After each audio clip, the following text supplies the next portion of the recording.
Les peines sont lourdes, mais moins sévères que le réquisitoire du procureur qui demandait la prison à vie.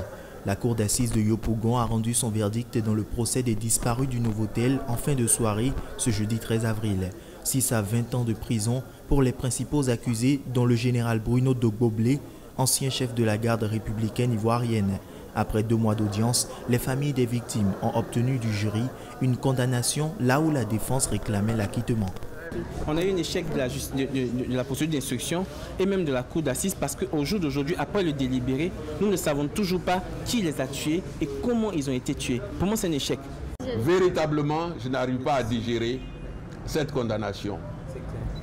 Si Dogboblé n'a pas tué, s'il n'a pas enlevé, on le condamne à 18 ans. Pourquoi ?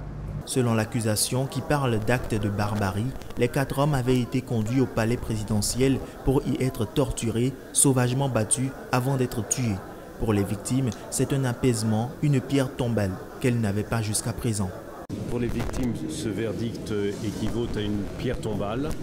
Ils ne savent pas où est le corps, ils ne pourront pas se recueillir sur un endroit symbolique, mais ils auront ce verdict qui leur permettra maintenant de pouvoir complètement achever ce travail de deuil et de regarder devant. Nous avons les responsables. Ils sont condamnés. Maintenant, refermons ce dossier. Pensons à une réconciliation nationale. Le procès n'a toutefois pas éclairé les nombreuses zones d'ombre des événements. Le mutisme des accusés pendant les débats n'a pas permis de connaître comment, pourquoi et par qui exactement les victimes ont été tuées, et on ignore toujours où se trouvent les corps de 3 d'entre elles.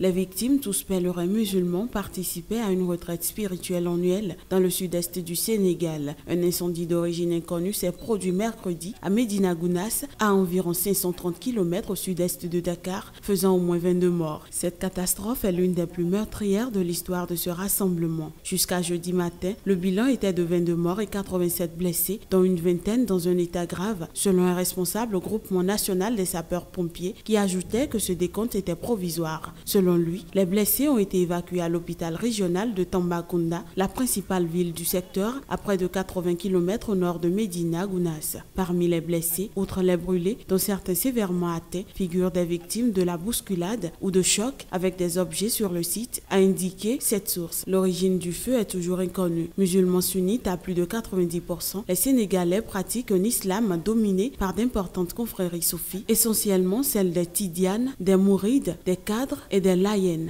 Un des pèlerins, Ousmane Ba, un retraité, a affirmé au quotidien pro-gouvernemental Le Soleil avoir connu plusieurs incendies depuis qu'il a commencé à participer à Dakar en 1966, mais il n'était pas d'une telle ampleur. Le président Macky Sall a annoncé qu'il se rendrait ce vendredi à Médina Gounass.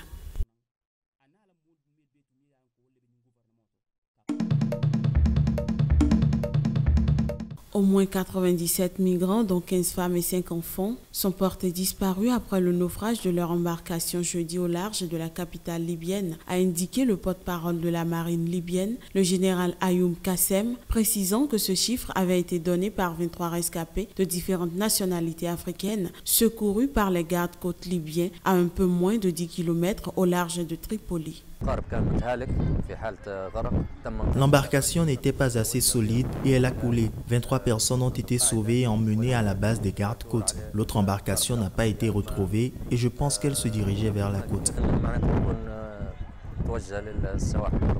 Depuis le début de l'année, au moins 590 migrants sont morts ou portés disparus au large de la Libye, selon un bilan provisoire de l'Organisation internationale pour les migrations arrêté fin mars. Les passeurs de migrants clandestins profitent du chaos qui règne en Libye depuis la chute du régime de Mouammar Kadhafi en 2011. La plupart des départs ont lieu depuis l'ouest du pays à destination de l'Italie, qui se trouve à 300 km. Selon les organisations internationales, 800 000 à 1 million de personnes, majoritairement originaires d'Afrique subsaharienne, se trouvent actuellement en Libye dans l'espoir de gagner l'Europe à bord d'embarcations de fortune dont la plupart prend la mer dans les environs de Sabrata.